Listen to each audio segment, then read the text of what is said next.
Maître de l'illusion, Gilles Peterman a fait de sa passion un musée. Il accueille chaque week-end petits et grands pour une plongée dans un univers hors du temps. Il propose plus de 300 illusions qui s'inspirent de la magie des sciences. Un reportage d'Oriane Vallot.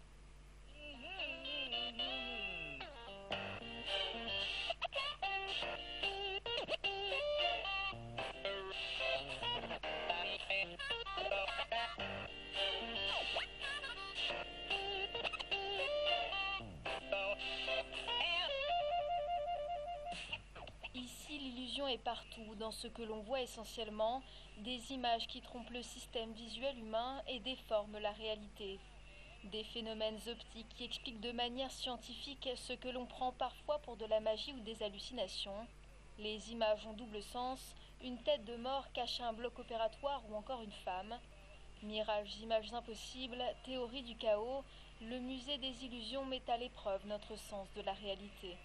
C'est ce qu'on vit tous les jours, l'illusion, mais on n'y fait pas très attention. Une illusion, c'est quoi? C'est une mauvaise appréhension de ce qu'on ressent, un ressenti faux. Mais ce ressenti faux, il faut savoir quand même qu'il est dû à une correction de notre cerveau qui essaye d'approcher la vérité quand on manque d'informations. Tout est scientifique. La science, c'est la base de tout, hein, et rien ne se crée, rien ne se transforme. Le musée recense plus de 300 illusions, dont de véritables objets de collection comme ses ancêtres de lunettes 3D ou encore ceux du cinématographe. Un autre appareil, beaucoup plus récent puisqu'il est contemporain de l'invention du cinéma, c'est le praxinoscope d'Émile Reynaud, qui était le premier appareil qui a permis de faire des projections animées. Là, si on s'approche du centre, vous allez voir le chat ou le guépard qui court dans les miroirs au centre.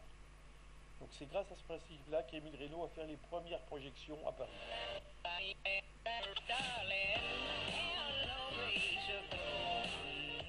Magie des sciences ou encore science de la magie, c'est l'art de créer de l'illusion à l'aide de trucages et de manipulations pour étonner le spectateur.